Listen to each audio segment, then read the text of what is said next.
내가 걸어왔던 모든 순간이 당연한 건 아니라 은혜였어.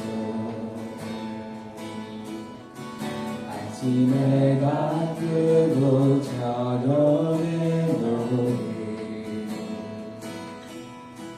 봄의 꽃 향기와 가을의 열매 변하는 계절의 모든 순간이 당연한 건 아니라 은혜였어. 처음부터 내가 누려왔던 모든 것들이 내가 누려왔던 모든 것들이 내가 지나왔던 모든 시간이 내가 걸어왔던 모든 순간이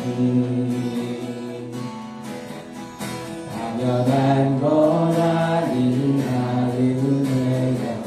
아침 해가 뜨고 아침 해가 뜨고 저녁에 노을이 봄의 꽃 향기와 가을의 열매 변하는 계절의 모든 순간이 당연한 건 아니라 은혜. 모든 것이 모든 것이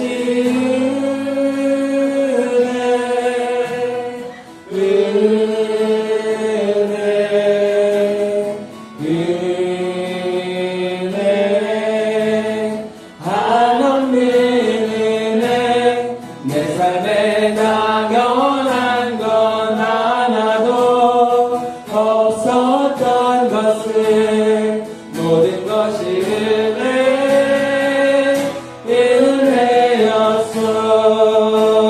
은혜였어. 이 자리입니다. 내가 이 땅에 태어나 사는 것 내가 이 땅에 태어나 사는 것 어린아이 시절과 지금까지 숨을 쉬며 살며 꿈을 꾸는 삶 당연한 건 아니라 은혜야. 내가 하나님의 자녀로서요 내가 하나님의 자녀로 살며 오늘 찬양하고 예배하는 복음을 전할 수 있는 축복이 당연한 것 아니라 은혜. 모든 것이 은혜 모든 것이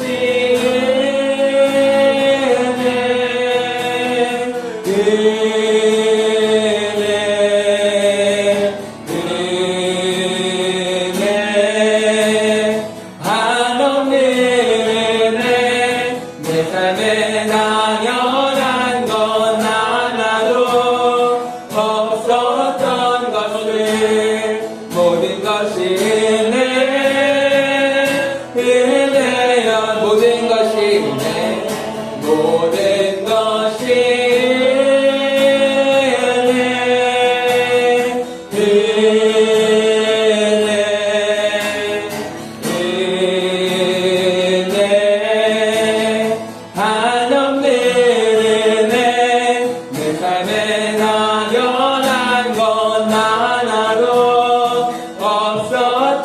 것이 모든 것이 은혜여.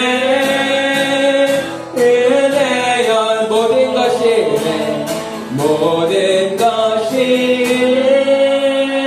은혜 은혜 은혜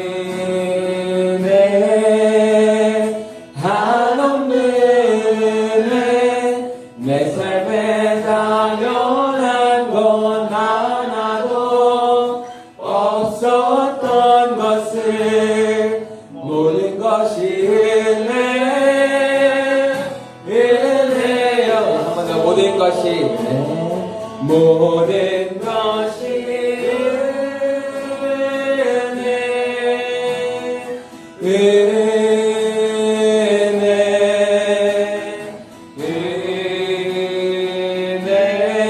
은혜 한없는 은혜 내 삶에 당연한 건 하나도 없었던 것을 모든 것이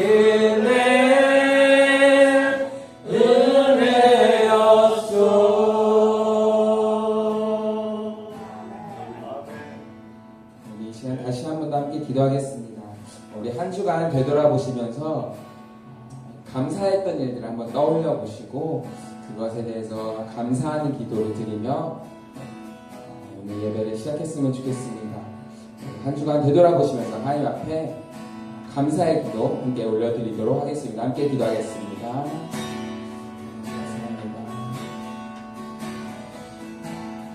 내 삶에 당연한 것이 하나도 없었습니다.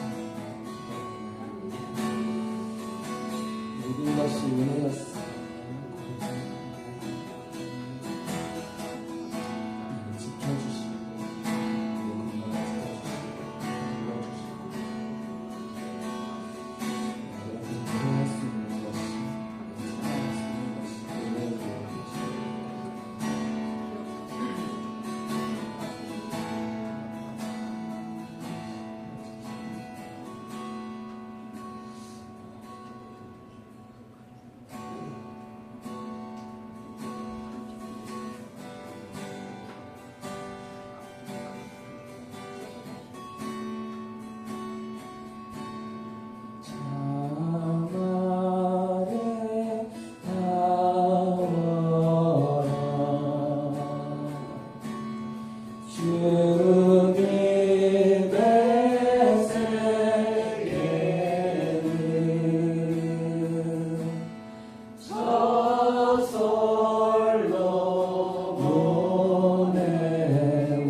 참 아름다워 참 아름다워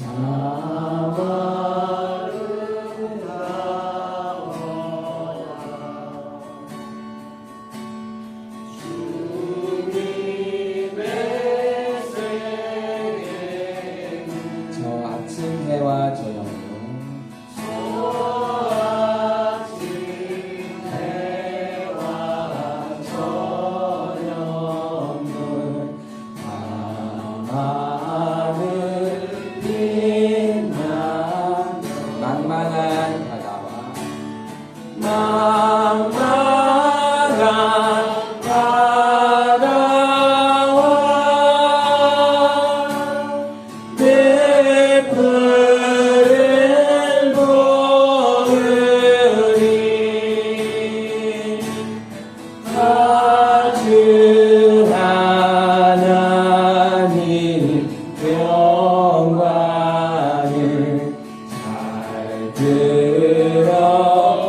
주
그 소리 가운데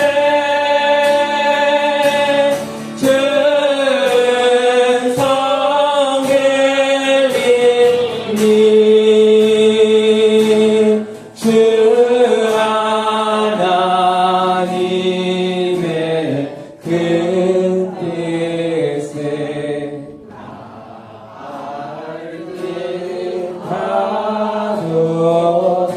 하나님의 은혜로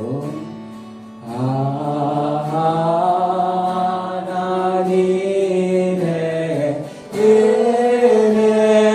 은혜로 있을 때 없는 나 왜 분석하여 주는지 나랄 수 없고 왜 내게 굳센 믿음과 왜 내게 굳센 믿음과 복을 주셔서 내 마음이 항상 편한지 난 알 수 없고 내가 믿고 또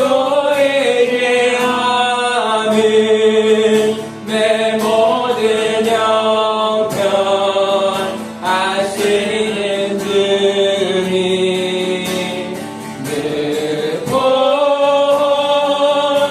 보내주실 것을 나는 확신히 아네 왜 내게 성령 주셔서 왜 내게 성령 주셔서 내 마음 감동해 주 예수 믿게 하는 예수 믿게 하는지 난 알 수 없고 내가 믿고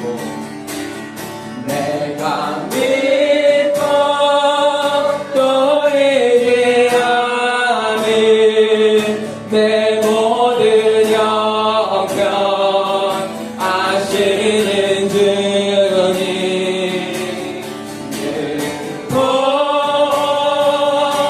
보내주실 것을 나는 확신히 아네 내가 믿고 또 의지하는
은혜로 있을 때 없는 자.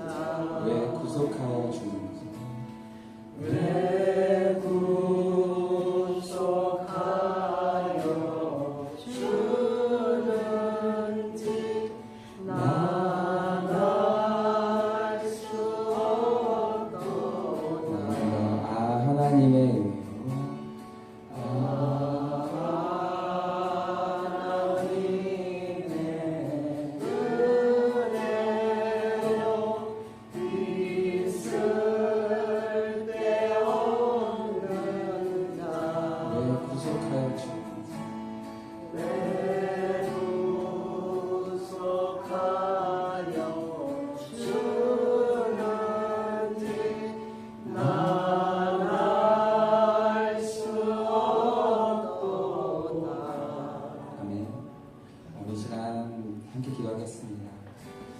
우리를 태초부터 계획하시고 우리를 만드시고 우리를 이해하여서 이 모든 세상을 창조하신 그 하나님께서 우리를 그 끝날까지 우리를 지키실 줄을 우리가 오늘도 믿고 나아가길 소망합니다.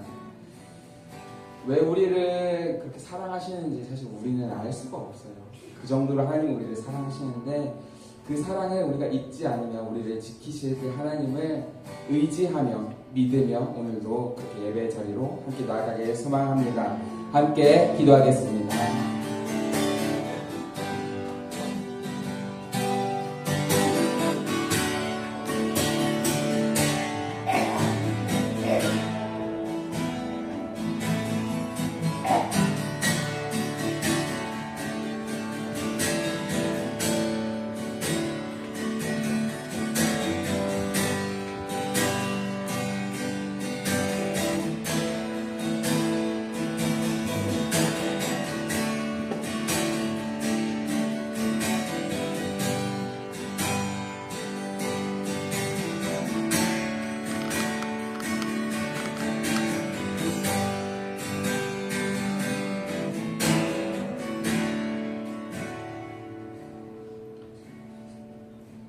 우리 주 예수 그리스도의 은혜와 하나님의 사랑과 성령의 교통하심이 여러분과 함께 하시기를 축복합니다.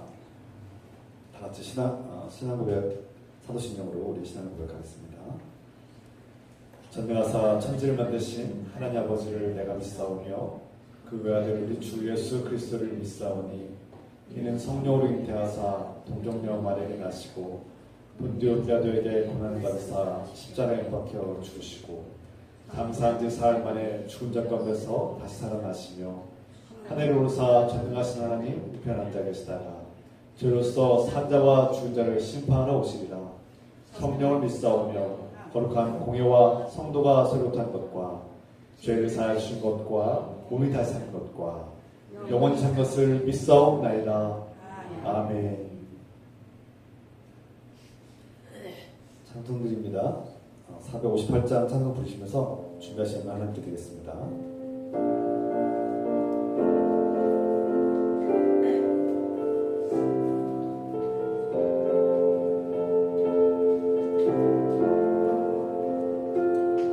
너의 마음에 슬픔이 가득할 때 주가 위로해 주시리라.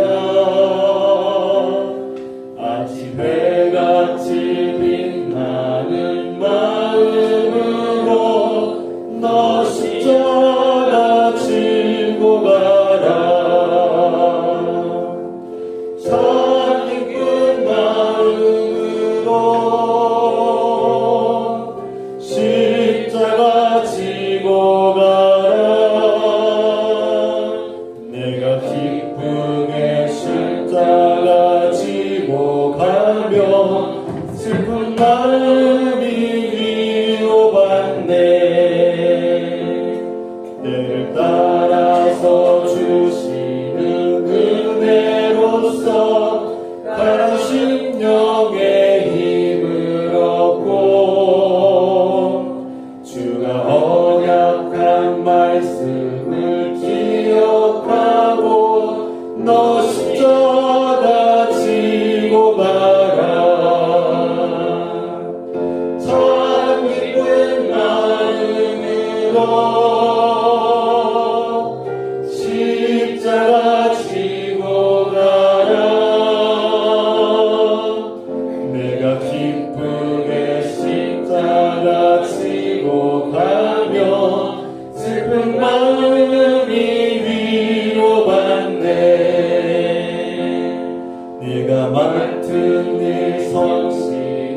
행할 때에 주님 앞에서 상 받으리. 주가 베푸시는 은혜를 감사하며 너 십자가 지고 가라. 참 기쁜 마음으로 십자가 지고 가라. 내가 기쁘게 십자가 지고 가면 슬픈 마음이 위로하네. 3절 내가 맡은 일 성실히 행할 때에 주님 앞에서 상 받으리. 주가 베푸신 은혜를 감사하며 너 십자가 지고 가라. 참 기쁜 마음으로 십자가 지고 가라. 내가 기쁘게 십자가 지고 가면 슬픈 마음이 위로받네. 아멘. 자, 천송자 권사님께서 기도 인도하셨습니다. 사랑하는 하나님 아버지, 무더운 여름 날씨, 장마가 시작되는 계절에도 이렇게 함께 모여 주님을 예배하게 하시니 감사합니다. 이 예배 가운데 그리스도영 성령께서 충만히 임재하옵소서. 성령님, 우리를 죽음 가운데서 건져주시니 감사합니다. 우리를 생명과 자유와 진리의 길로 인도하옵소서. 모세와 같이 우리도 하나님을 만나고 하나님의 뜻에 동참하게 하옵소서. 주님, 우리가 하나님의 자녀로서 악을 선으로 이기고 승리하게 하옵소서. 나그네 같은 인생 여정에서 영원한 고향집 하나님 나라 소망하며 인내하게 하소서. 주님, 우리에게 날마다 필요한 것들을 아시오니 자비와 긍휼을 베풀어 주시고 넉넉히 채워주시며 공급해 주시옵소서. 우리의 건강과 경제적 필요와 안정과 관계를 주님께 의지하오니 복되고 형통한 길로 인도하옵소서. 주님, 오늘날 저희의 불순종과 죄를 용서해 주시고 감사드립니다. 이제 저희에게 상처 준 사람들을 심판하기보다 용서할 수 있는 믿음과 용기를 주시옵소서. 우리의 기도에 응답하시는 예수 그리스도의 이름으로 기도합니다. 아멘.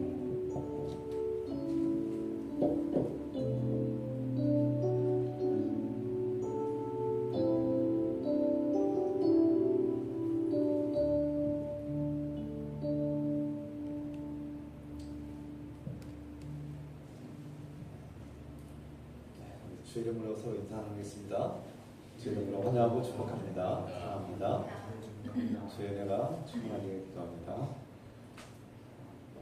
몇 가지 소식을 전하겠습니다. 다음 주일, 오늘은 성령 강림호 6째 주일 예배입니다. 다음 주일은 성령 강림호 7째 주일 예배고 맥주 감사 주일 예배로 드리겠습니다. 우리가 상반기 동안 우리를 돌보시고 또 은혜를 보신 하나님께 감사하는 그런 기념의 예배를 드리겠습니다. 이 시간 함께 기도합시다. 우리 성도들, 우리 형제 자매들, 우리 교우들의 삶과 또 생업을 주님께서 지켜주시고 돌봐주시기 기도하고, 우리가 어려운 형편 속에서도 하나님께 주신 위로와 소망을 얻고 살아가시도록 서로를 위해서 기도하고, 우리 교회가 또한 주의 은혜 가운데서 잘 이겨내고 건강하게 성장하고 성숙한 교회가 되시도록 기도하겠습니다. 사랑의 하나님 아버지, 우리 성도들을 사랑하시고 돌보신 하나님, 지금까지 돌보시고 함께하신 하나님을 찬송하고 경배합니다. 바라옵기는 어려운 형편 속에 있는 형제 자매들을 위해서 기도합니다. 일하고 싶어도 일하지 못하는, 그 직장을 찾지 못하고 또 생업에 혼란을 겪고 있는 우리 형제 자매들, 또 성도들을 주께서 불쌍히 해주시고 자비와 긍휼을 베풀어주시기 기도합니다. 주님, 우리의 막막한 미래와 또 노년의 노후를 주님 걱정하고 근심하기보다 주님께 맡겨오는 지가오니 돌보시고 책임져 주시고 가장 좋은 길을 인도하여 주시고서 노년의 가난과 고통 속에 있는 우리 형제 자매들 불쌍히 해주시고 그 부족함을 채워주시고 하나님의 방식으로 채워주시고 도와주셔서 주님 우리 성도들의 삶이 생업을 얻고 사업이 든든하게 서게 하시며 주님 가운데서 가정을 돌볼 뿐만 아니라 공동체를 돌보게 하시고 이웃을 돌볼 수 있는 그런 복된 길을 인도하여 주시고서 그래 우리 교회가 더욱더 성장하고 성숙한 교회로 거듭나고 성장할 수 있도록 축복하시옵소서. 주님 우리가 서로를 돌보게 하시고 서로를 기도할 때 자비와 긍휼을 부어주시옵소서. 은혜를 부어주시옵소서.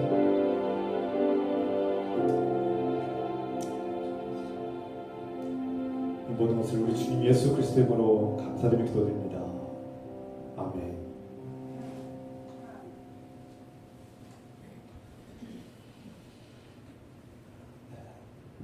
기도하실 때 우리 형제 자매들의 어려운 형편에서도 기도 부탁드립니다.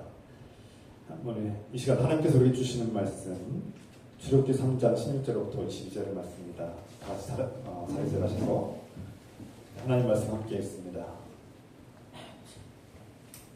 출애굽기 3장 16절부터 22절 제가 한 절 여러분 한 절씩 읽겠습니다. 너는 가서 이스라엘의 장로들을 모으고 그들에게 이르기를 여호와 너희 조상의 하나님 곧 아브라함과 이삭과 야곱의 하나님이 내게 나타나 이르시되 내가 너희를 돌보아 너희가 애굽에서 당한 일을 확실히 보았노라. 내가 말하였거니와 내가 너희를 애굽의 고난 중에서 인도하여 적과 꿀이 흐르는 땅 곧 가나안 족속, 헷 족속, 아모리 족속, 브리스 족속, 히위 족속, 여부스 족속의 땅으로 올라가게 하리라 하셨다 하면 그들이 내 말을 들으리니 너는 그들의 장로들과 함께 애굽 왕에게 이르기를 히브리 사람의 하나님 여호와께서 우리에게 임하셨은즉 우리가 우리 하나님 여호와께 제사를 드리려 하오니 사흘길쯤 광야로 가도록 허락하소서 하라. 내가 아무리 강한 손으로 치기 전에는 애굽 왕이 너희가 가도록 허락하지 아니하라. 내가 내 손을 들어 애굽 중에 여러 가지 이적으로 그 나라를 친 후에야 그가 너희를 보내리라. 내가 애굽 사람으로 이 백성에게 은혜를 입게 할지라. 너희가 나갈 때 빈손으로 가지 아니하리니. 함께 있습니다.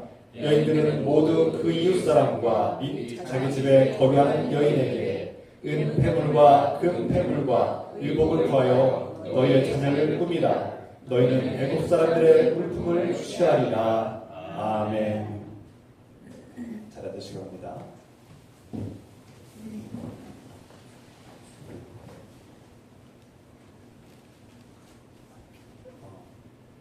우리 그리스도인들에게는 한 가지 큰 숙제가 하나 있는데요. 하나님을 만난 경험과 하나님을 아는 지식과 또 내가 하나님께로부터 받았던 은혜들을 내가 나 자신뿐만 아니라 다른 사람들에게도 나누는 일, 이것이 그리스도인들에게 하나의 과제이고 숙제이기도 합니다. 이것이 쉽지는 않아요. 어떤 사람들은 내가 하나님께 은혜 받고 구원의 약속 받았으면 내가 하나님 나라의 약속 받았으면 됐지, 굳이 이 은혜와 이 사랑과 하나님을 아는 지식과 경험을 다른 사람들에게 나눠야 되는가, 이런 질문을 할 수 있습니다. 물론 우리는 결론적으로 정답도 알고 있죠. 하나님께서 전하라고 하셨고 또 전해야 된다는 것을 누누이 강조했기 때문에 이미 알고 있습니다만, 그럼에도 불구하고 우리는 항상 이 문제에 대해서 쉽지 않은 현실의 어려움을 직면하게 되죠. 왜 그렇습니까? 이것이 누구나 쉽다면, 하나님을 아는 지식과 하나님을 만난 경험과 내 은혜를 나누는 것이 너무나 쉽고 당연하고 잘 된다면, 항상 성공한다면 우리 이런 고민을 할 필요가 없겠죠. 대부분 실패의 경험이 있고 반대와 저항을 경험해봤고 내가 하나님의 말씀을 전하고 내가 하나님 아는 지식과 은혜를 전했을 때 거부 반응과 때로는 공격을 당하기도 하고 상처를 받기도 하는 경험들이 있기 때문에 우리는 이 일이 쉽지 않은 일이고 어려운 일이고 그래서 그러다 보니까 위축되게 되고 실패가 반복되다 보면 우리는 어느 순간 포기하고 살 때가 있습니다. 이것은 어떤 특정한 사람들만의 얘기가 아니라 우리 모두의 얘기가 같습니다. 저를 비롯해서 우리 모두의 얘기가 아닌가 싶게 생각하게 됩니다. 또한 그리스도인들의 통과 의례가 있습니다. 내가 하나님을 믿고 막연하네만 하나님을 만났고 경험하게 되고 믿음이 생기기 시작했는데 내가 하나님을 전할 자격이 있는가? 내가 하나님에 대한 아는 지식이 뭐 얼마나 있다고 내가 하나님 성경도 잘 모르는 사람이 내가 성경 지식도 짧고 하나님을 제대로 아는 것 같지도 않고 막연하게 알고 있고 내가 전할 능력이나 재능이 없는데 내가 하나님을 전할 자격이 있는가? 내가 하나님 만나기 전에 과거에 나는 참 내 삶을 돌아보면 부끄럽고 짝이 없는데 그래서 내가 하나님을 전할 수 있는 하나님 말씀과 복음을 전할 자격이 있는가? 이런 통과 의례를 우리는 경험해야 되고 통과해야 된다는 거죠. 앞서 말씀드린 것처럼 같은 맥락이에요. 결론은 나와 있어요. 결론은 그럼에도 불구하고 전하는 건데 그런데 이 문제는 현실에서 쉽지 않다는 거죠. 목사님 저를 비롯해서 내가 하나님 말씀을 전할 자격이 있는가? 나 같은 사람이 내가 하나님 말씀을 완벽하게 100% 수행한 것도 아니고 내 인격적으로 성품으로 볼 때 완벽하지도 않고 결함이 뻔히 보이고 단점도 뻔히 보이는데 나같이 부족한 사람도 하나님 말씀을 전할 자격이 있는가? 나 같은 사람이 복음을 전한다고? 하나님을 증거한다고? 이런 의문을 가지게 됩니다. 누구나 이런 의문 특히 새신자들 제가 뭘 한다고요? 내가 성경도 모르고 복음이 뭔지도 잘 모르겠고 이제 예수 믿은 지 얼마 안 됐고 또 제가 말재주가 없어서 수많은 이유들이 있죠. 그래서 하나님을 아는 지식이나 하나님을 만난 경험이나 내가 하나님께로부터 받은 은혜를 전하는 일은 항상 여기서 걸림돌에 걸리기도 하고 이 함정에 빠지기도 합니다. 여러분들은 그런 경험이 있으신지요? 여러분들 표정을 보면 모르겠죠. 여러분들이 너무 표정을 가리셔서 모르겠는데 제가 볼 때 누구나 이런 경험을 이런 생각들을 하셨을 것이라고 생각합니다. 오늘 우리는 그래서 이 성경의 말씀 출애굽기 3장 특히 모세를 바라보면서 모세가 우리와 다르지 않다는 것을 우리와 같은 그런 죄성을 가졌고 우리와 같은 인성을 가졌고 우리와 같은 그런 고민에 빠져있는 모세를 발견하면서 한편으로는 위로를 받고 저 위대한 하나님의 사람 모세도 저런 고민을 하고 우리와 같은 그런 통과 의례를 경험하고 누구나 예외 없이 하나님을 만나는 사람들이 저런 갈등 겪는구나. 나만 그런 것은 아니구나 라는 위로를 받기도 합니다. 한편으로는. 그러나 또 다른 한편으로는 도전을 받기도 하죠.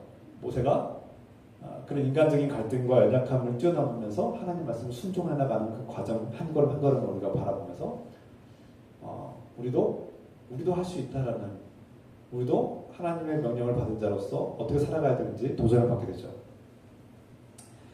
오늘 하나님 말씀은 두 가지 말씀으로 이렇게 나누시는데요. 한 가지는 하나님을 명령을 받은 사람은 어떻게 나아가야 되는가에 대한 말씀을 하나 나누고요. 또 하나는 하나님께서 우리 그리스도인들, 하나님의 자녀들과 어떻게 일하시는가, 어떤 방식으로 일하시는가. 하나님은 은혜를 베푸시고 또 정의를 이루어가시는데 우리를 통해서 어떻게 일하시는가를 그렇게 보여줄 수 있는 볼 수 있는 그런 장면들이 오늘 본문에 나와 있습니다. 하나님께서 저와 여러분들의 억울함을 갚아주신다. 하나님께서 때가 되면 우리의 억울함을 다 아시고 그 억울함을 갚아주시고 은혜를 보여주시는 하나님이심을 우리가 발견하게 될 겁니다. 모세가 그 히브리 백성 가운데 함께 하시는 하나님을 발견하고 그 하나님이 어떠한 분이신지를 알게 되었습니다. 그 하나님은 그 히브리 이스라엘 백성들을 불쌍히 여기시고 그들에게 은혜를 베푸시는 하나님이심을 발견한 거죠. 구체적으로 어떤 은혜인지 우리가 좀 더 나누겠습니다.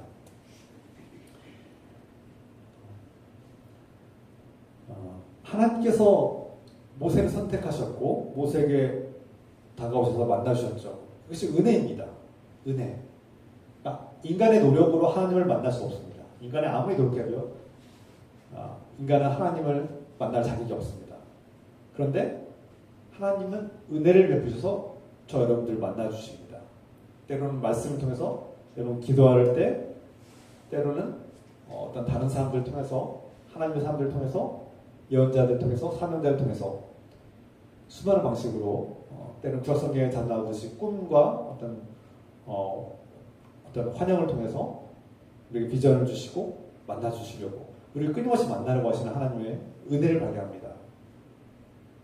우리가 감히 다가갈 수도 없고 가까이 할 수도 없는 그 하나님은 자격 없는 우리에게 다가와 주시는 것, 이것이 은혜이죠. 그리고 우리가 이미 예수님의 은혜로, 예수님의 그 십자가의 사명을 감당하심으로 하나님을 감히 아버지라고 부를 수 있는 은혜, 하나님을, 만왕의 왕이신 하나님을, 창조주 하나님을 내가 아버지라고 부를 수 있는 이 놀라운 특권을 누리게 하시는 은혜를 발견합니다. 그리스도인들이 앞서 말씀드린 것처럼 자격이 있느냐 없느냐에 대한 이런 통과 의례를 경험할 때 하나님은 우리에게 말씀하시죠. 내가 너를 사랑한다. 내가 너를 용서했다. 너는 내 사랑하는 아들이요 딸이고 내가 너를 보내는 나의 일꾼이라고 말씀하시죠. 이것이 은혜입니다. 더 이상 자격에 대해서 왈가왈부할 필요가 없어요. 따질 필요가 없어요. 하나님께서 나를 선택하시는 순간 우리는 하나님의 특권을 받은 사람들이 되는 겁니다. 여기에 대해서 고민할 필요가 없다는 거예요. 내가 인간적으로 볼 때는 지식도 짧고 재능도 없고 능력도 없고 내 품성, 내 인격이나 성품이 그렇게 썩 훌륭해 보이지 않을지라도 하나님께서 부으셨다는 것, 하나님께서 부으셨고 사명을 주신 사람은 이미 자격을, 특권을 얻은 겁니다. 하나님께서 그럼에도 불구하고 우리를 사용하시겠다는 뜻이죠. 그런데 하나님 말씀을 전하는 사람이 하나님 말씀을 듣는 사람들에게 행동할 때는 신뢰가 필요합니다. 하나님은 우리에게 이미 자격을 부여하셨는데 우리가 다른 사람들에게 복음을 증거하고 하나님 말씀을 증거하고 내가 하나님을 아는 지식과 은혜를 정할 때는 우리가 신뢰의 관계를 가져야 되죠. 나의 말과 행동에 신뢰감이 있어야 합니다. 내가 하나님을 전하고 하나님 말씀을 전하는데 도덕적으로나 윤리적으로나 인격적으로 이 사회가 도무지 용납할 수 없는 사람이고 이 사회가 도무지 받아들일 수 없는 그런 결함이 보이면 사람들이 복음도 함께 신뢰하지 않을 겁니다. 그래서 여기서 문제가 생기는 거죠. 그러니까 자격 문제를 하나님 앞에서 자격 문제를 논할 필요는 없습니다. 하나님께서 사명을 부여하신 사람들은 저는 못합니다. 어떻게 저 같은 사람이 저같이 능력도 없고 모세가 그랬죠. 모세가 지난 시간에 나눴듯이 왜 하필 저 같은 사람 저를 선택하셨습니까? 왜 하필 접니까? 저는 안 됩니다. 못합니다. 저는 말재주도 없고요. 말도 더듬고요. 저는 히브리 동족에서 그리스도가 깊은 관계를 맺은 관계도 없고요. 여러 가지로 불리합니다. 그들이 제 말을 믿지 않을 겁니다. 이런 온갖 갖가지 핑계를 댈 수밖에 없는 그런 연약함이 우리 안에 있죠. 모세의 그 연약함이 우리의 연약함 아닙니까? 그래서 우리는 항상 저 같은 사람, 왜 하필 저 같은 사람을 선택하십니까? 라고 이렇게 반문하는데 이 성경을 통해서 출애굽기 또 모세의 장면을 통해서 우리는 자격에 대해서 더 이상 논할 필요가 없다는 거예요. 하나님께서 명령을 하시고 사명을 부여하시면 우리는 그 사명을 받아들여야 된다는 숙명이 우리에게 주어진 것이죠. 그런데 사람이 사람에게 복음을 전할 때 중요한 것은 바로 이 하나님의 말씀과 복음을 증거할 때 이 말과 행동에 신뢰가 있어야 된다는 거죠. 그래서 여러분들이 저를 용납할 수 있는 도덕적, 윤리적인, 인격적인 그런 용납할 수 있는 사람이 되어야 된다는 거죠. 신뢰의 관계를 맺어야 되는 것이죠. 그래야 복음이, 하나님 말씀이 선하게 그 마음에 우리 삶 속에 들어오시는 것이죠. 말씀을 전하는 사람이, 하나님을 전하는 사람이, 하나님 날마다 입만 열면 하나님 얘기하는 사람이 도무지 그 말과 행동과 그 삶이 신뢰감이 없으면 여러분 그 하나님 믿고 싶겠습니까?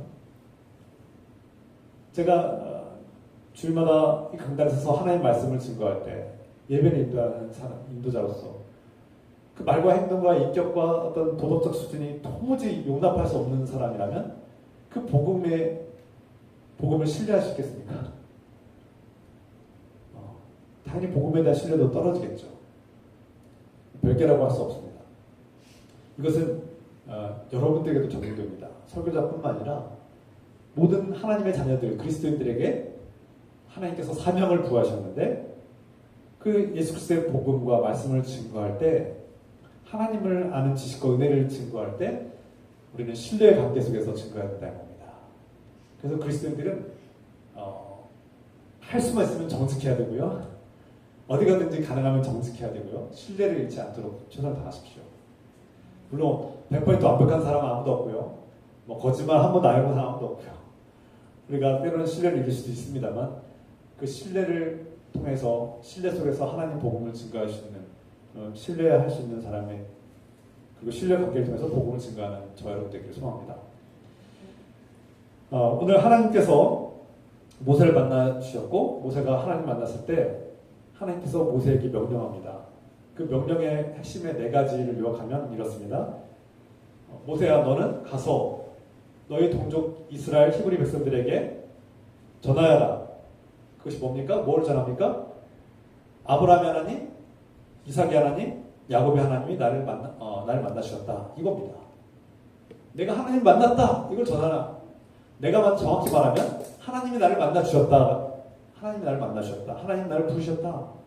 그리고 하나님이 나에게 전하라고 명령을 주셨다. 이게 첫 번째 우리가 전해야 될 복음입니다. 그러니까 복음이 무엇입니까? 내가 뭘 전해야 됩니까, 목사님? 그럴 때 내가 하나님 만났습니다. 야훼 하나님이 어떤 분이신지 알았습니다. 이겁니다. 그분이 나의 죄를 용서하시고 나를 있는 모습을 사랑해 주십니다.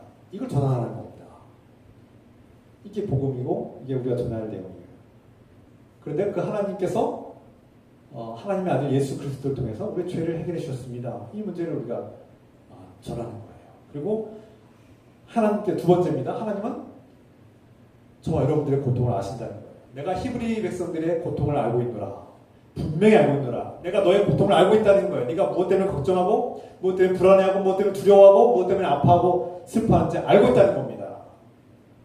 하나님은 밖에 있는 분이 아니라 우리 안에 계신 하나님이심을, 우리의 고통을 외면하시는 분이 아니라 우리의 고통을 함께 짊어지시는 분임을 분명히 전하라는 겁니다. 하나님은 하나님을 믿지 않는 사람들, 하나님 믿는 분들뿐만 아니라 하나님을 믿지 않는 분들에게 전하라는 거예요. 하나님은 당신의 고통을 압니다. 당신이 무엇 때문에 두려워하고 무엇 때문에 하나님께 화가 나 있고 무엇 때문에 기독교를 그렇게 비난하고 무엇 때문에 그렇게 냉랭해졌고 무엇 때문에 그렇게 어두워졌고 죄악에 사로잡혔는지 하나님은 다 아신다는 겁니다. 당신이 무엇 때문에 슬퍼하고 괴로워하는지 두려워하는지 아신다는 거예요. 그리고 그 고통에 함께 하신다는 겁니다. 이것을 전하라는 거예요. 그러니까 하나님이 어떤 분이신지를 전하는 거고 내가 만난 하나님을 전하는 거고 두 번째는 하나님이 너의 고통을 안다는 겁니다. 네가 어떤 고통 속에 있는지를 내가 안다. 네가 무엇 때문에 그토록 슬퍼하는지 내가 안다. 네가 왜 그토록 잘못되고 네가 왜 그토록 분노하는지 내가 알고 있다. 세 번째, 하나님은 여러분을 구원의 길로 인도하십니다. 내가 너희를 구원의 길로 인도하겠다. 이것을 전하라는 겁니다. 하나님은 너희를 그 죄악과 고통 속에서 건져내기를 원하신다는 겁니다. 이걸 전하는 거예요. 네 번째, 대적자들에게 알려라. 하나님을 믿지 않고 거부하는 사람들에게 알리라는 겁니다. 내가 하나님을 예배하겠다. 나는 어떠한 상황 속에도 하나님을 예배하겠다는 겁니다. 모세가 그 동족 히브리 이스라엘 백성들에게 나가서 이 말씀 전하고 또 누구에게 나가서 이 말씀 전해야 됩니까? 이집트의 왕 파라오에게 가서 내가 하나님을 만났고 그 야훼 하나님이 나는 그 하나님을 예배하러 가겠다고 말하라는 겁니다. 하나님이 그 이스라엘 백성들을 사랑하신다는 것을 전하라는 겁니다. 우리가 적어도 일주일에 한 번 구약성경에서 안식일, 우리 신약성경 주일, 주님의 날 이 날을 정해서 우리가 에클레시아, 예수님 이름으로, 주님의 이름으로 교회에 모여서 예배를 드리는 이 모든 행위가 예배, 교회죠. 교회인데, 저와 여러분들이 교회인데, 이 교회 공동체를 이루어서 예배를 드리는 이 행위가 바로 여러분들이 믿든 믿지 않든, 세상이 하나님을 받아들이든 받아들이지 않든 우리는 하나님을 예배하겠다라고 선포하는 거 아닙니까? 그래서 우리 그리스도인들은 직장을 구할 때도 나는 예배자다.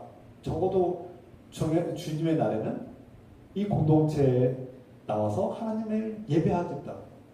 이 주일 예배를 내가 거룩하게 지킴으로써 나는 하나님의 사랑으로 예배하며 살겠다라고 선포하는 거 아닙니까? 거기서 오는 박해와 반대와 거부와 비난이 막 쏟아질 때도 있죠. 직장 생활 하시는 분들 특히 일요일에도 나오라고 하는 직장들이 많잖아요. 그렇지 않은 직장들은 참 다행이지만 주님의 날 일요일, 주일에도 불구하고 일을 해야 되는 그런 교인들이 거기서 심적으로 얼마나 갈등이 많겠어요. 몸도 마음도 지쳐있고 피곤한데 한편은 예배를 드리고 싶지만 한편은 이 직장을 내가 이 생업을 놓칠 수가 없어서 주일에도 직장을 가야 되고 예배를 멈춰야 되는 딱한 사정들 있죠. 둘 다 중요합니다. 우리가 예배도 소중하지만 내 직장을 포기할 수는 없는 거죠. 그때 우리가 적어도 우리 마음속에 우리가 적어도 우리 삶 속에 나는 예배자임을 선포하고 파라오 같은 이런 권력자, 우리의 밥줄을, 우리의 생계를 걸머쥐고 있는 이런 파라오 같은 사람들을 만났을 때 나는 예배자입니다. 나는 내가 만난 하나님을 예배해야 되겠습니다라고 말할 수 있어야 되는, 꼭 대놓고 말하는 것이 아닙니다. 꼭 싸우라는 건 아닌데, 싸우라는 건 아니지만 나는 예배자입니다. 나는 하나님을 믿는 사람으로서 예배자입니다라는 것을 우리가 결코 포기해서 안 된다는 겁니다. 직장에서 싸우라는 얘기는 아닙니다. 지혜롭게 말해야 되겠죠. 지혜롭게 이것을 때로는 100% 지킬 수 없습니다. 그러나 우리는 예배자임을 기억해야 합니다. 모세가 하나님께서 명령하신 이 말씀, 이 네 가지 핵심을 가지고 이제 나아가죠. 근데 이 네 가지 핵심을 증거할 때 앞서 말씀드린 것처럼 그냥 형통하고 순탄하게 모든 것이 일사천리 해결됩니까? 우리는 압니다. 이미 모세는 그것을 알고 있었어요.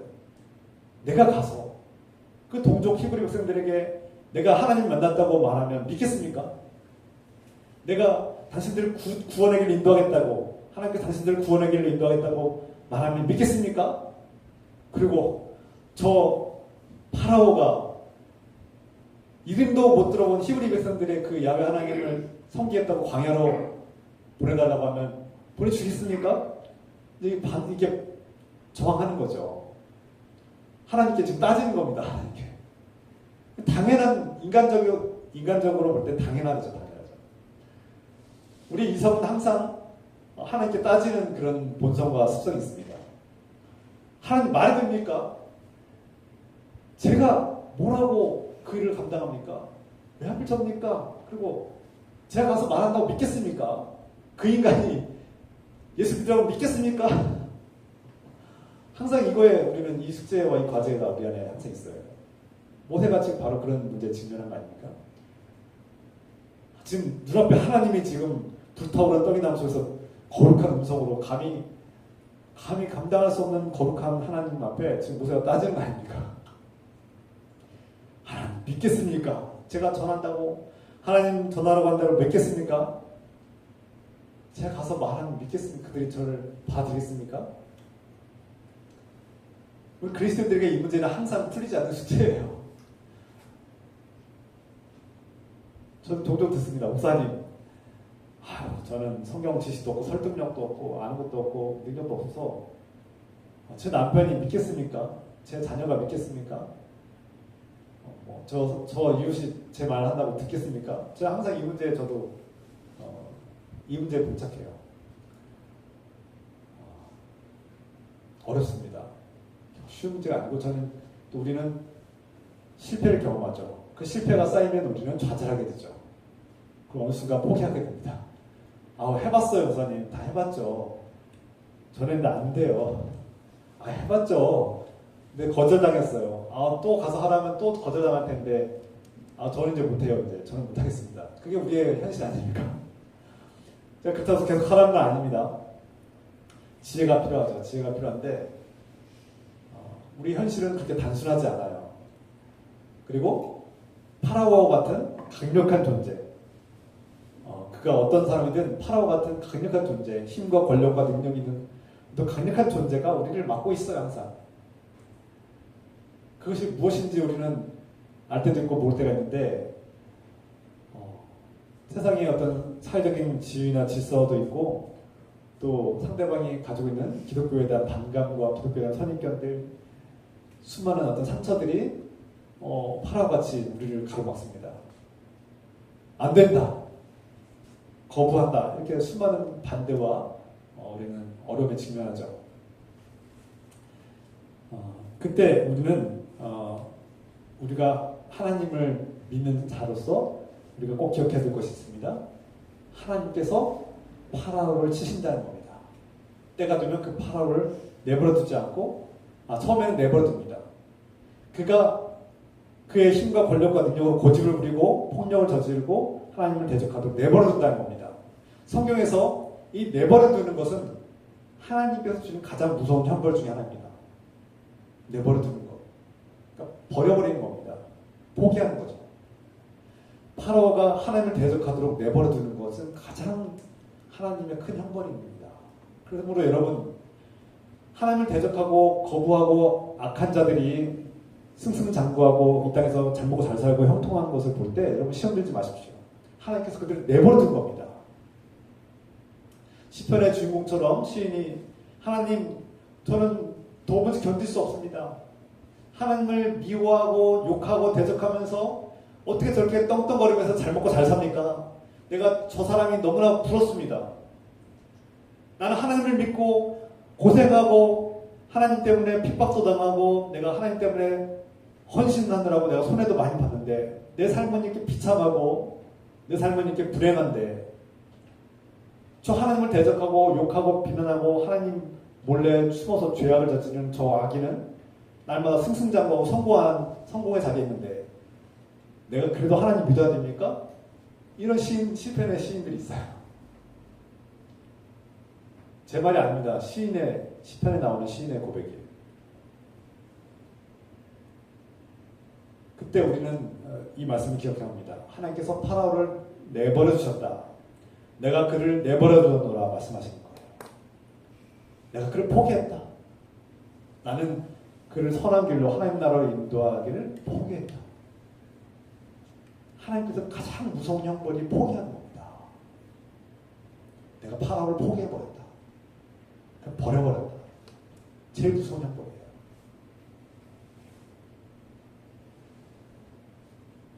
그러므로 파라오가 승승장구하고 하나님을 대적하고 저렇게 고집 부리고, 하나님, 우리는 그렇죠. 하나님은 전지전능하시다면서요.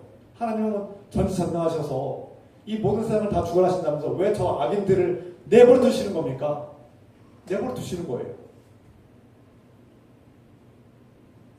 하나님은 그들을 포기한 겁니다. 하나님도 그들을 어떻게 할 수 없어요. 내버려 두는 거예요. 그들을 하나님 나라로 선한 길로 인도하려고 그들을 막 가르치고 그들을 사랑하고 돌보고 막 이끌고 한 것을, 그 손을 놓아버렸다는 겁니다. 그 손을 놓았다는 거예요. 가장 큰 형벌이죠. 무서운 형벌입니다. 그것은 곧 다른 말로 표현하면 그들은 이미 지옥에 떨어진 겁니다. 죽은 것입니다.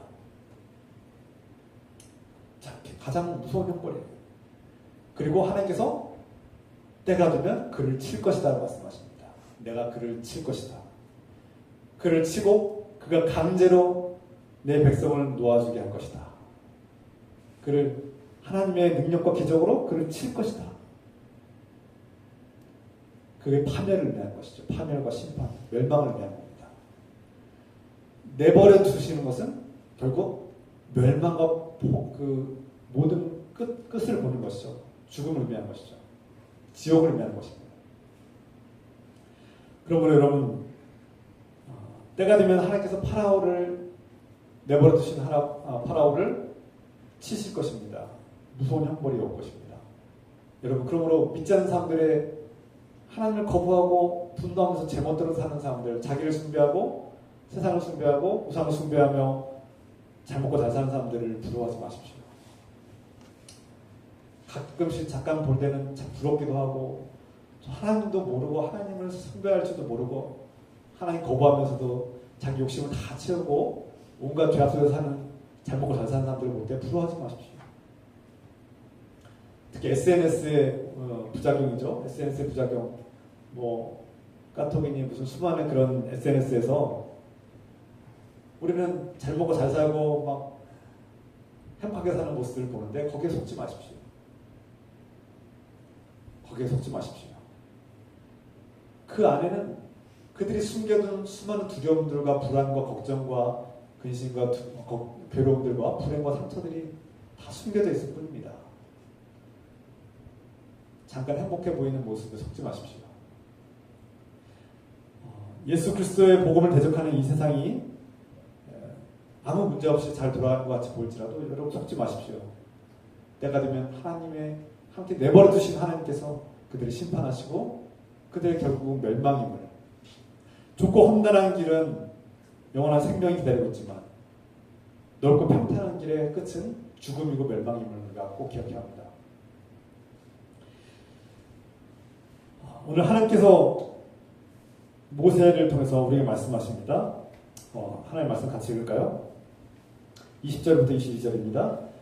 내가 내 손을 들어 애굽 중에 여러 가지 이적으로 그 나라를 친 후에야 그가 너희를 보내리라. 내가 애굽 사람으로 이 백성에게 은혜를 입히게 할지라 너희가 나갈 때 빈손으로 가지 아니하리니. 아멘. 22절 여인들은 모두 그 이웃 사람과 및 자기 집에 거주하는 여인에게 은폐물과 금폐물과 의복을 구하여 너희의 자녀를 꾸미라. 너희는 애굽 사람의 물품을 취하리라. 무슨 뜻입니까? 너희를 빈손으로 내보내지 않겠다. 또 다른 말로 너희의 억울함을 갚아주겠다. 내가 정의를 행하리라. 다 같은 말이죠. 여기서 하나님의 은혜, 히브리어로 헨이라는 단어인데 이것은 두세 가지 의미로 쓰이는데요. 첫 번째는 긍휼력이다, 불쌍하다라는 마음입니다. 하나님께서 우리를 불쌍히 여기신다. 하나님 안에 하나님의 은혜를 발견하는 겁니다. 모세가 하나님께서 하나님의 은혜를 발견했습니다. 그것이 이스라엘 백성들을 불쌍히 여기는 마음을 보신 거죠. 두 번째, 공짜로 주다, 거저 주다, 값없이 주다는 뜻입니다. 이스라엘 백성들을 값없이 구원하겠다. 이 헨이라는 단어가 여러 군데 나오는데 창세기에 보면은 에서와 야곱이 만날 때 그 원수 에서가 막 달려올 때 야곱이 하나님께서 나에게 은혜를 베푸셔서 나에게 헨을 주셔서 무슨 뜻입니까? 나에게 값없이 공짜로 이 자식들을 주셨습니다. 이 많은 자녀들과 이 많은 것들을 하나님께서 나에게 은혜로 공짜로 값없이 주셨습니다. 또 세 번째, 이유 없이 아무런 대가 없이 까닭 없이 주시는 것이 바로 은혜이죠.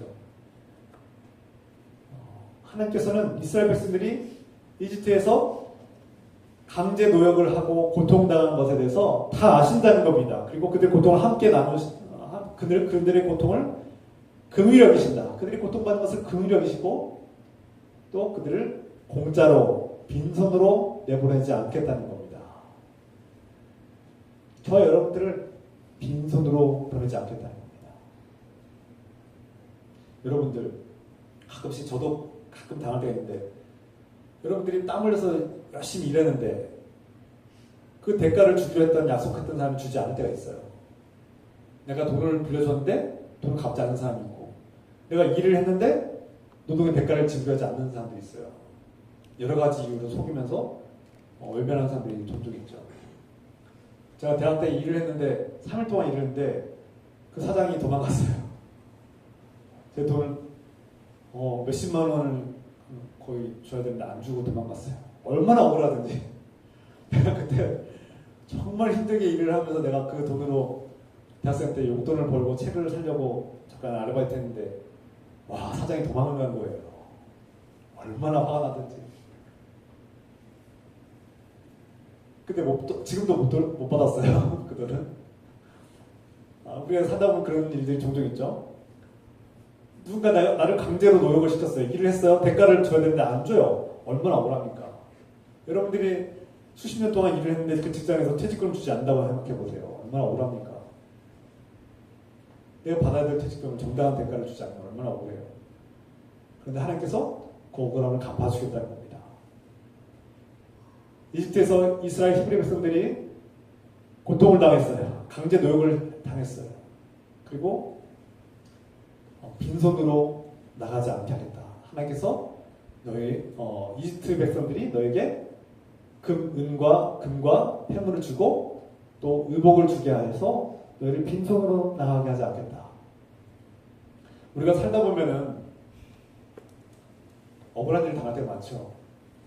뭐 작은 일에서부터 큰 일에 이르기까지 사소하게는 뭐 누군가가 내가 한 것도 아닌데 뭐 내가 안 했는데 누나가 했는데 엄마 아빠 갑자기 나를 막 혼내. 내가 안 했어요. 근데 막 나를 혼내. 그러면 얼마나 억울해요. 막 눈물 나죠. 그럴 때 사소한 일부터 시작해서 때로는 내가 한 적도 없는데 직장에서 내가 막 욕을 먹고 비난을 받고 나쁜 사람들이 있어요.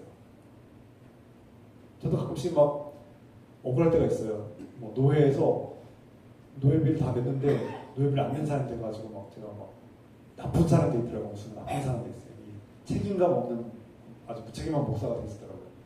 나중에 그것을 해명했는데 늦었어요. 제 이미지는 이미 추락할 때 추락해 있었고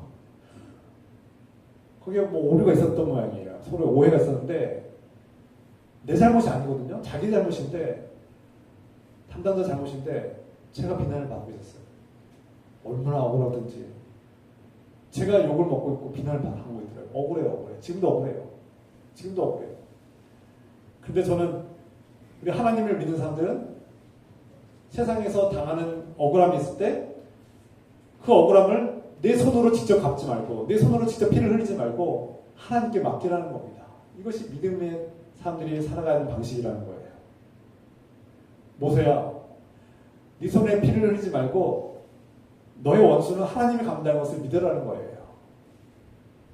히브리 백성들이 이집트 백성들과 싸워서 전쟁을 통해서 그들의 피를 흘리고 그들의 그 은과 금을 뺏으라는 것이 아니라 하나님께서 강제로 그들에게서 은과 금과 폐물과 옷을 뺏어서 주게 하시겠다는 겁니다. 때가 되면 하나님께서 너희 억울함을 갚아주겠다는 거예요. 우리가 사소한 일들도 있지만 그냥 적당히 웃고 넘어갈 수 있는 일도 있지만 어떤 분들은 공무원의 잘못으로 어떤 지도자의 잘못으로 내 사랑하는 가족이 내 사랑하는 배우자가 내 자녀가 침몰을 당하는 배에서 죽었을 때 그 축제에 가서 그냥 억울하게 깔려 죽었을 때 얼마나 억울합니까? 그리고 정의를 행하고 그 억울함을 갚아줘야 될 그 지도자들이 책임자들이 자신들의 책임을 외면해버리고 나는 아무 잘못 없다고 도망쳐버릴 때 그 마음은 무엇으로 헤아리시겠습니까? 무엇을 갚으시겠습니까? 어느 누구도 지금 책임져 주지 않습니다. 누구도 책임지지 않아요. 내 잘못입니다라고 무릎 꿇고 사죄를 빌어도 사실은 해결되지 않는 것인데 누구도 무릎 꿇고 잘못했다고 회개하지 않아요. 잘못했다고 사죄를 하지 않아요. 그 가족들이 얼마나 큰 고통과 괴로움 속에서 정의를 부르짖겠습니까? 그런데 우리 그리스도인들은 믿습니다. 내 손으로 피를 흘리고 내 손으로 정의를 갚는 것이 아니라 때가 되면 하나님께서 갚아주셔서 믿는 거죠. 하나님께서 갚아주셔서 믿는 겁니다. 하나님께서 하나님의 은혜를 베푸시고 하나님께서는 피해를 당한 자들에게 은혜를 베푸시고 가해를 한 가해자들, 범죄자들에게는 무서운 형벌을 주시죠. 이것이 정의입니다. 정의. 그래서 은혜와 정의는 동시에 일어납니다.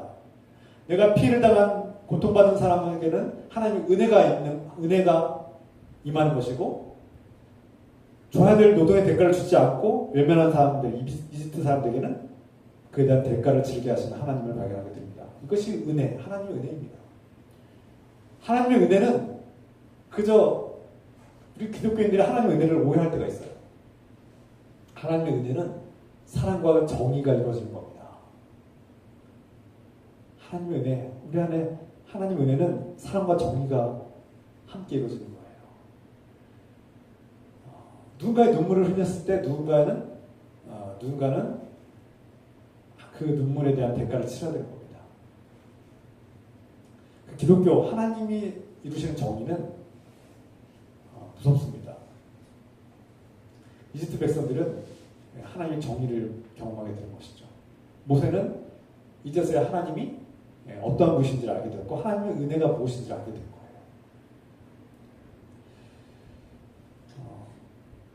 우리가 현실에서 고통을 당하고 억울한 일을 당할 때 참 누군가의 말도 못하고 또 말해도 소용도 없고 해결되지 않는 그런 억울함을 당하시는 저와 여러분들이 또 이 자리는 없지만 그 가족을 잃고 자녀를 잃고 그 한과 응어리 속에서 괴로워하는 이 땅의 많은 백성들이 그 응어리, 그 분노와 불의에 대한 그런 분노와 또 정의에 대한 갈망이 하나님 은혜 가운데 때가 되면은 하나님께서 채워주시는 놀라운 은혜가 임하기를 간절히 소망합니다.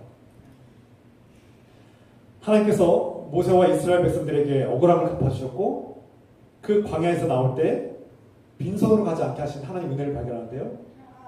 그들이 금과 은과 폐물을 받고 옷을 받았지만 그 수많은 억울함과 상처와 아픔들이 다 해결됐겠습니까? 100% 해결되지 않았을 거예요. 내가 과거에 그 막 채찍을 맞으면서 고통당한 그 강제 노역들을 수십 년간의 강제 노역들이 그 금은 받는다고 해서 금과 은을 받는다고 해서 쉽게 해결되겠습니까? 100% 해결되지 않죠. 그럼에도 불구하고 빈손으로 가게 하지 않으시는 하나님, 억울함을 갚아주게 하시는 하나님, 정의 하나님을 우리가 경험할 때 그래도 기쁘고 감사한데 우리가 마지막 때에 이 땅에서 사탄에게 속아서 죄에 굴복하고 죄의 유혹에 빠져서 죽음의 길로 가야 했던 우리에게 얼마나 억울합니까? 태어나자마자 우리는 죄인으로 살아갑니다. 왜 그랬습니까? 우리의 선조 아담이 죄를 지어서 그 죄가 우리에게도 임하는 거 아닙니까? 우리가 사탄 마귀에 속아서 하나님을 버리고 사탄에게 갔는데 사탄이 우리에게 준 것은 죽음과 멸망 아닙니까? 지옥 아닙니까? 억울하죠. 이 땅에서 하나님께서 창조하신 이 땅에서 우리가 기쁨과 평화 속에 살아가야 되는데 전쟁과 파괴와 저주와 걱정과 근심과 두려움 속에 살아가야 되는 이 삶이 얼마나 억울합니까? 가난하고 핍박당하면서 고통당하면서 질병에 걸려서 비참하게 죽어갈 때 얼마나 억울합니까? 그러나 하나님께서 저 여러분들을 빈손으로 보내지 않겠다고 말씀하시는 겁니다. 우리 주님 예수 그리스도께서 저 여러분들에게 영원한 생명을 주시겠다고 약속하셨습니다. 그리고 하나님께서 주시는 예수께서 주시는 이 은혜는 변함이 없는 영원한 생명과 하나님 나라로 우리에게 주어집니다. 마태복음 24장 9절 그때 사람들이 너희를 환난에 넘겨주겠으며 너희를 죽이리니 너희가 내 이름 때문에 모든 민족에게 미움을 받으리라. 마태복음 19장 29절 또 내 이름을 위하여 집이나 형제나 자매나 부모나 자식이나 전토를 벌인 자마다 여러 배를 받고 또 영생을 상속하리라. 하나님께서 우리를 빈손으로 보내지 않겠다고 약속하셨습니다.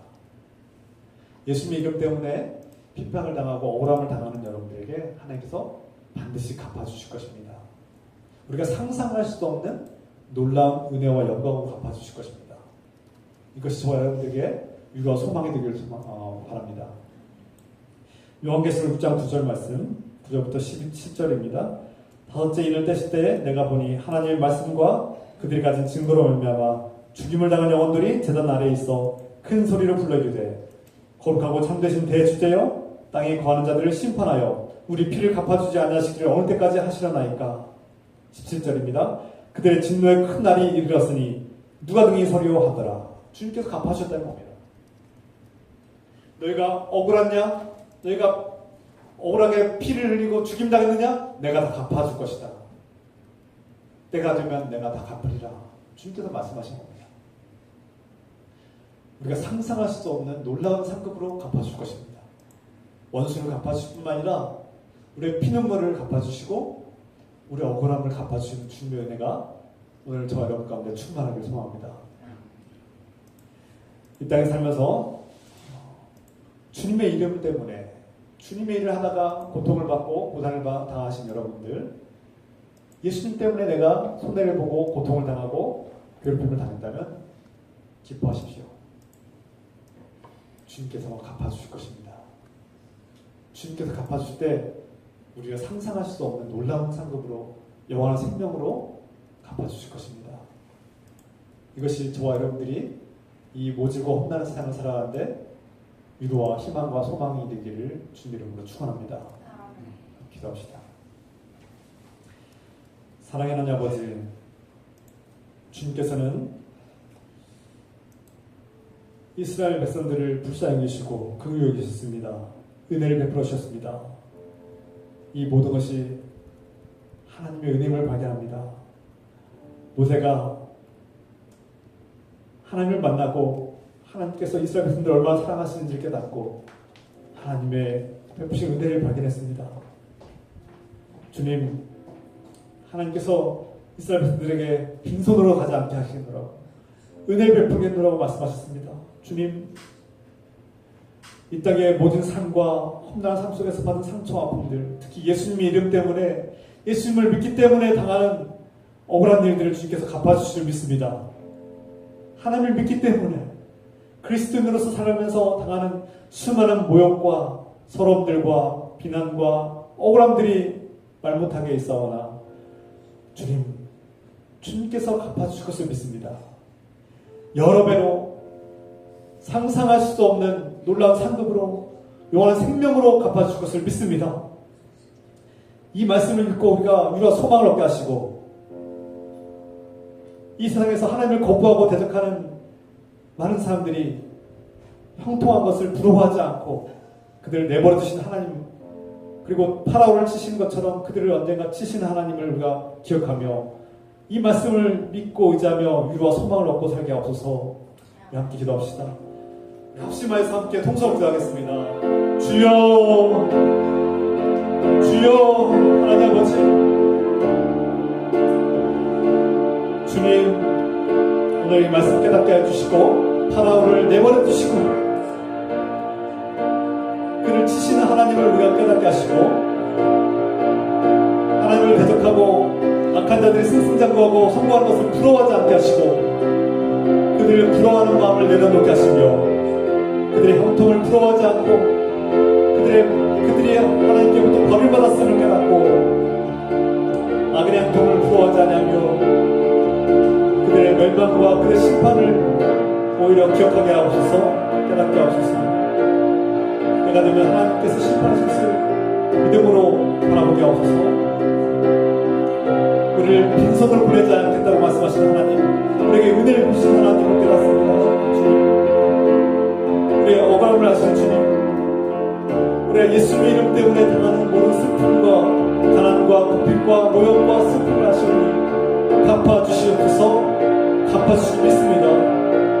상상할 수 없는 놀라운 상급으로 영생으로 갚아주시는 주님의 은혜를 우리가 기억하고 감사하며 나아갑니다. 우리가 이 땅에서 이 모든 삶을 기억하게 하시고 소망하게 하시고 인내하게 하시고 승리하게 하여 주시옵소서. 끝까지 하나님의 은혜 가운데, 예수 그리스도의 은혜 가운데 살게 하여 주시옵소서. 주여, 감사합니다. 주님, 감사합니다.